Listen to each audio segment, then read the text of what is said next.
De fato estava. Chegamos em Brasília de noite, e aí eu não conhecia pessoalmente o Marzília, um grego grandão. Junto com ele, o general ajudante de ordens com os Alamares, era o Geisel. E desembarcamos ali e ele veio assim: meu presidente. Puxa, eles estavam satisfeitos pelo Jango ter aceito a fórmula parlamentarista. E o Brizola, no Palácio, quando se desenhou isso aí, ele disse para o Jango: o que tu fizer eu aceito. Não houve discussão. Todos nós preferíamos não fazer o acordo. Unidades do nosso exército já estavam acampadas aqui do 3º Exército, lá perto de Santa Catarina, na divisa. Isso eu sei bem, porque o meu irmão servia em Cruz Alta, era subtenente, e teve acampado lá na divisa, com o pessoal do batalhão lá do... E o Brizola era dessa tese, de que deveria subir até... uma redução de 30%. Sim, é uma espécie. Agora, o Jango sempre se opôs muito ao derramamento de sangue entre irmãos, né? Ele não queria pagar esse preço. De certa forma, ele tinha razão, que ele manobrou bem, 1 ano e pouco ali, conseguiu retomar os poderes, né? Mas ao retomar os poderes, também aí se acirrou a situação, porque ao retomar os poderes, ele levou para frente a bandeira das reformas com mais ímpeto, né? E as mobilizações se acentuaram, e também se acentuou a conspiração contra ele, né? Também.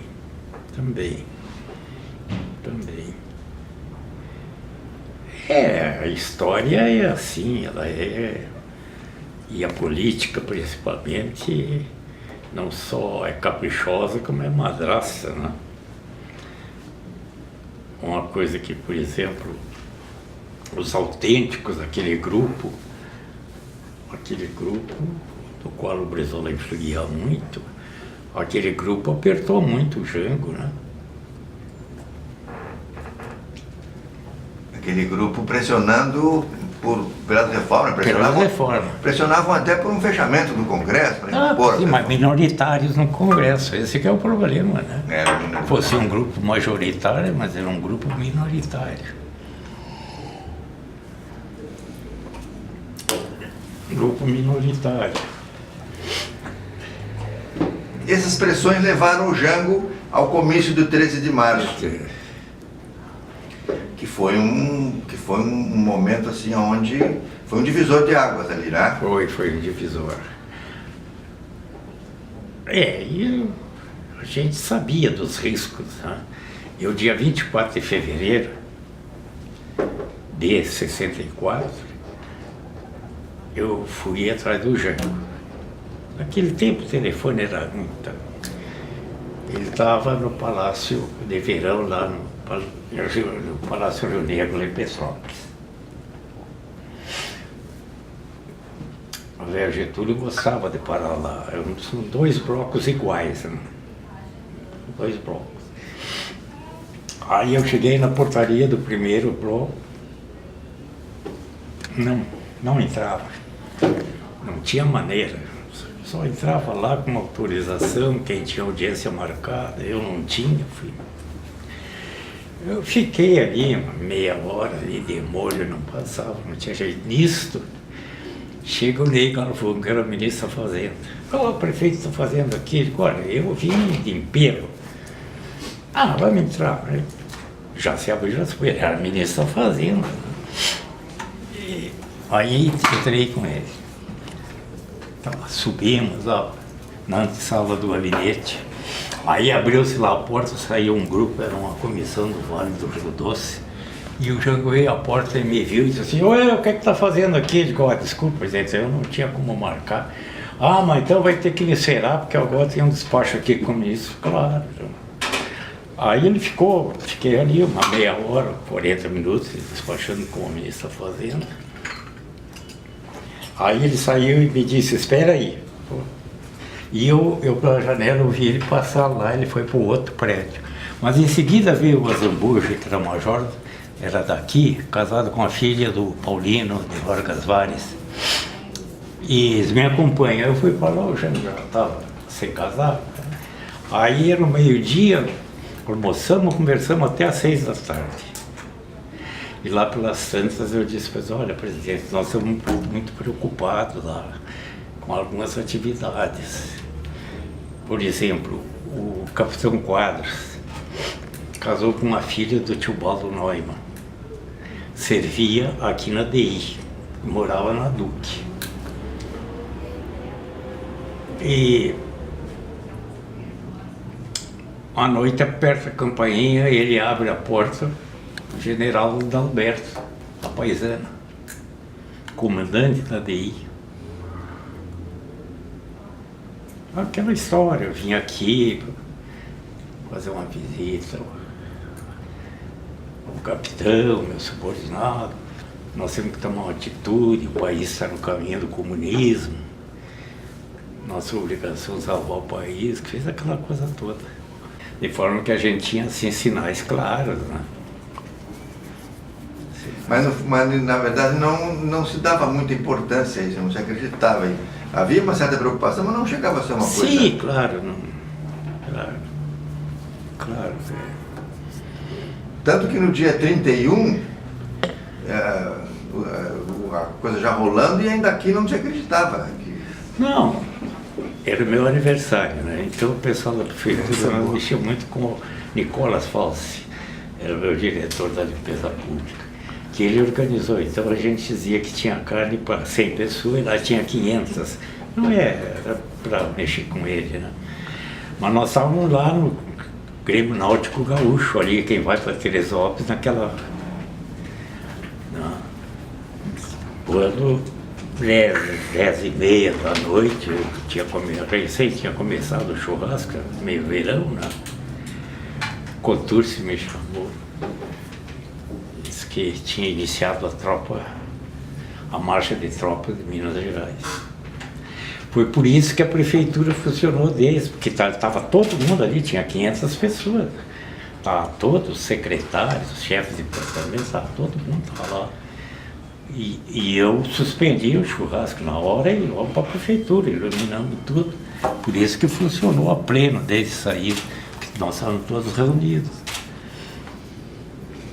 Saíram da festa e foram para a prefeitura. Foi para a prefeitura. Agora o Brizola estava em Porto Alegre, mas não estava no churrasco. Não estava no churrasco, não.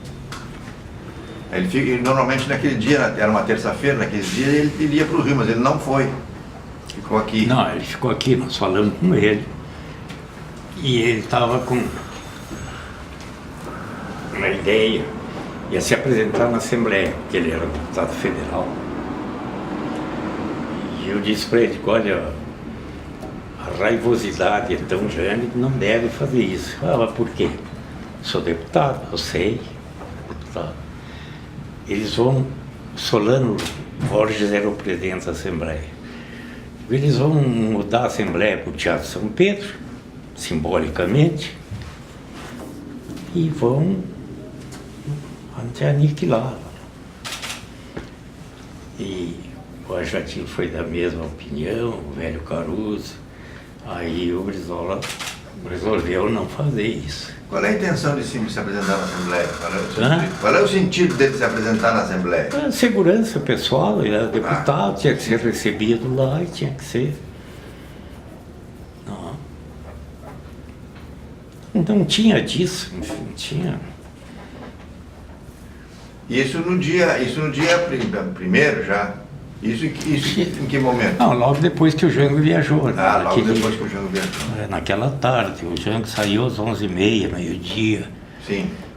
Tá, mas na noite de 31 houve um pequeno comício, já era tarde da noite, houve uma movimentação na prefeitura, mas não houve grande coisa. Não houve grande coisa. As notícias eram escassas. As notícias eram escassas, muita gente duvidava. No dia primeiro é que foi haver uma manifestação. Foi, e aí dia 1º era para aquela tropa da aeronáutica atacar o pessoal do Vaca Fardada, como era o nome dele? Do Mourão? Mourão. E aí o pessoal foi lá e não atacou, né? Se aliaram a ele? Hein? O regimento de Sampaio se aliou a ele. Se aliou.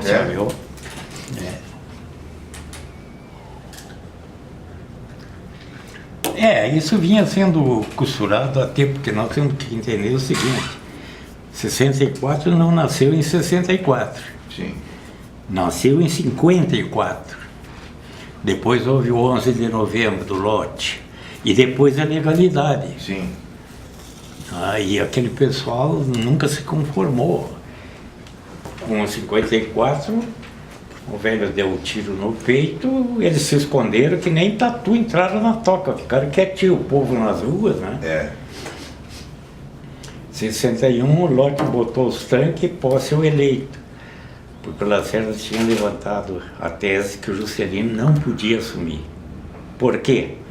Porque tinha sido eleito com 39% dos votos. Naquela época a legislação não exigia maioria, era o mais votado.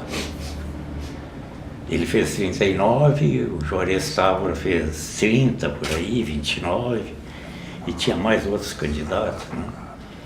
Então, aí o Lott, Posse os eleitos, silenciaram. Aquilo veio vindo, depois 61, com a resistência, acabaram silenciando também, e com a adoção da fórmula parlamentarista. Agora, em 64, eles estavam se organizando assim há muito tempo, e o problema maior contra nós, nessa época, foi o problema econômico, a inflação, né?